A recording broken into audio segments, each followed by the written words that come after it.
Assalamualaikum warahmatullahi wabarakatuh. Halo semuanya. Yang terhormat Ibu Aldina selaku dosen mata kuliah Laboratorium IPA SD Universitas Negeri Semarang (IGSD) dan teman-teman yang saya cintai. Di sini saya akan membahas mengenai penyimpanan bahan kimia di laboratorium. Sebelumnya, saya akan memperkenalkan diri terlebih dahulu. Nama saya Amanda Dwi Setiarani dari Rombel D. NIM saya yaitu 14014222174 dengan nomor presensi 22. Oke, sebelum kita mempelajari materi yang lebih lanjut, alangkah baiknya kita mengetahui tujuan dari penyimpanan bahan kimia di laboratorium. Yang pertama yaitu mengetahui tata cara penyimpanan bahan kimia yang baik dan benar berdasarkan sifat fisik dan sifat kimianya, terutama tingkat kebahayaannya. Tujuan yang kedua yaitu menganalisis cara menangani bahan-bahan kimia yang terdapat pada laboratorium. Oke, kita akan masuk dalam materi inti yaitu penyimpanan bahan kimia. Yang harus diperhatikan dalam penyimpanan dan penataan bahan kimia diantaranya meliputi aspek pemisahan, tingkat resiko bahaya, pelabelan, fasilitas penyimpanan, wadah sekunder, bahan kadaluarsa, inventarisasi, dan informasi resiko bahaya. Penyimpanan dan penataan bahan kimia berdasarkan urutan alfabetis akan lebih tepat apabila bahan kimia sudah dikelompokkan menurut sifat fisik dan sifat kimianya, terutama pada tingkat kebahayaannya.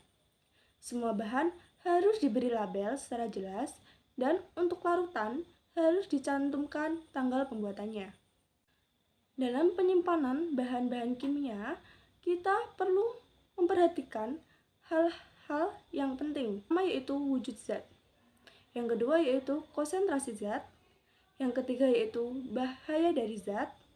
Yang keempat yaitu label. Yang kelima yaitu kepekaan terhadap cahaya. Yang kelima yaitu kemudahan zat menguap. Yang pertama yaitu penyimpanan bahan kimia didasarkan pada wujud dari zat.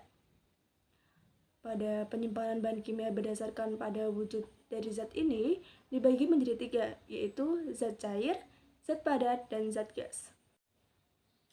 Materi kedua yaitu penyimpanan bahan kimia didasarkan pada sifat dari zat. Berdasarkan sifat dari zat, penyimpanan bahan kimia dibedakan menjadi 7, yaitu yang pertama, bahan yang dapat bereaksi dengan plastik sebaiknya disimpan dalam botol kaca. Yang kedua, bahan yang dapat bereaksi dengan kaca sebaiknya disimpan dalam botol plastik. Yang ketiga, bahan yang dapat berubah apabila terkena cahaya matahari langsung harus disimpan dalam botol gelap dan diletakkan dalam lemari tertutup.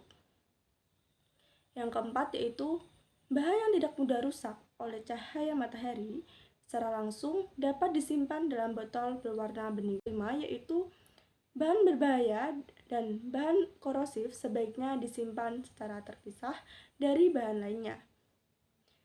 Yang keenam yaitu bahan disimpan dalam botol yang diberi simbol karakteristik masing-masing bahan. Dan yang ketujuh yaitu sebaiknya bahan disimpan dalam botol induk yang berukuran besar. Pengambilan bahan kimia dari botol secukupnya saja sesuai dengan kebutuhan. Dan sisa bahan praktikum disimpan dalam botol kecil. Jangan dikembalikan ke dalam botol induk, bertujuan untuk menghindari rusaknya bahan dalam botol induk.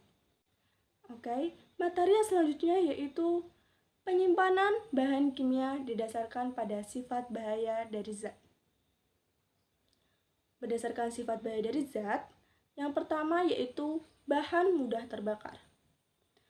Syarat penyimpanan dari bahan mudah terbakar yaitu temperatur dingin dan berventilasi, tersedia alat pemadam kebakaran, dan dijauhkan dari sumber api atau panas, terutama loncatan api listrik dan bara rokok.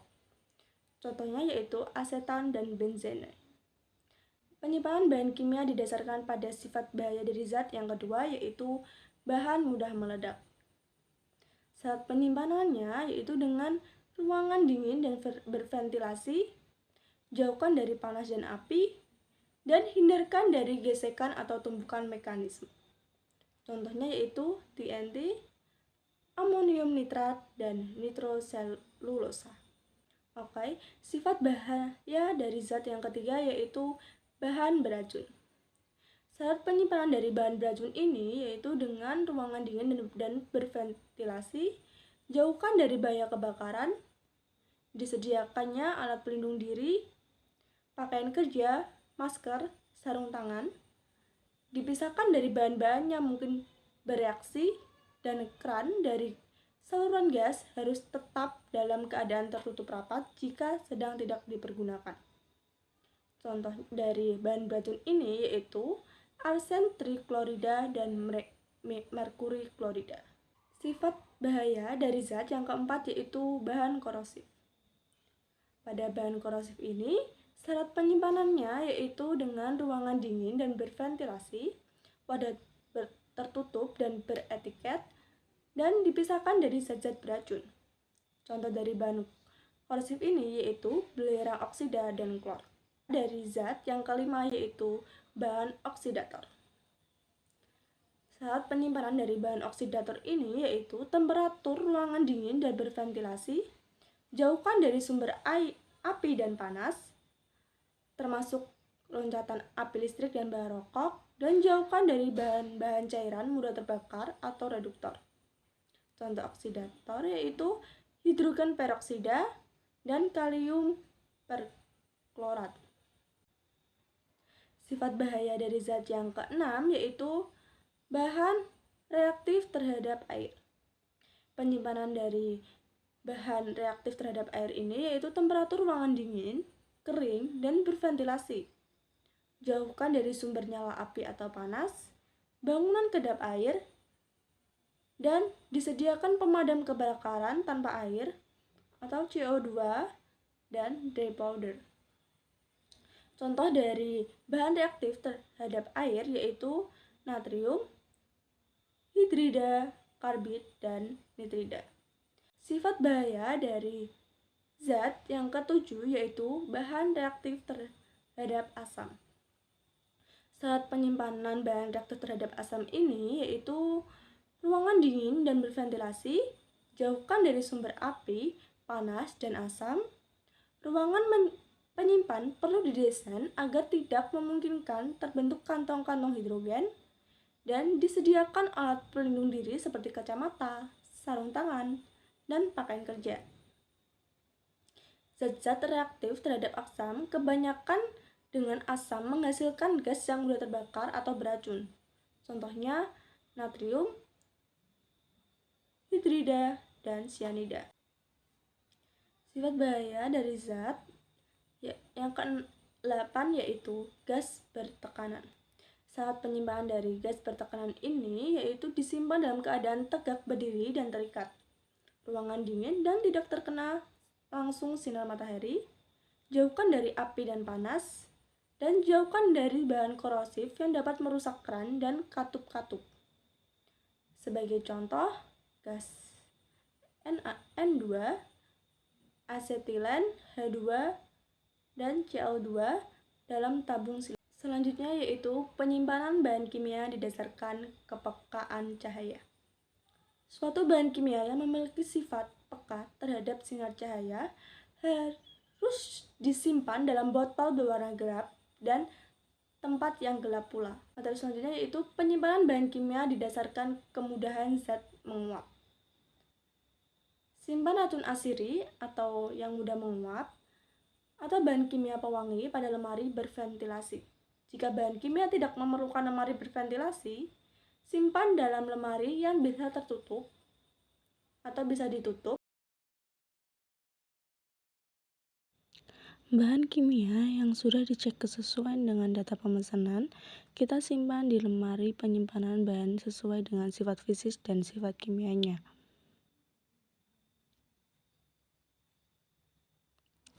Amonia, bahan kimia cair dengan sifat kimia korosif, kita simpan pada lemari penyimpanan bahan kimia cair dengan simbol korosif. Bahan kimia cair dengan sifat kimia mudah terbakar kita simpan pada lemari penyimpanan bahan kimia cair dengan simbol mudah terbakar.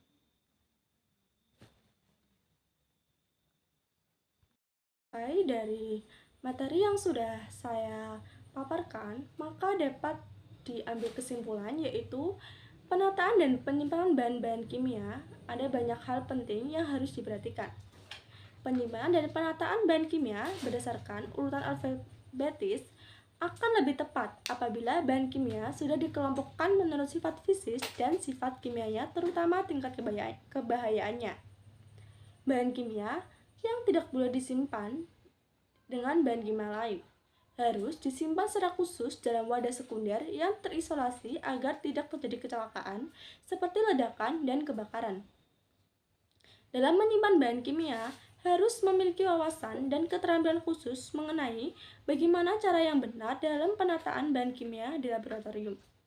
Sekian pemaparan materi dari saya. Bila ada kesalahan, mohon dimaafkan. Terima kasih. Wassalamualaikum warahmatullahi wabarakatuh.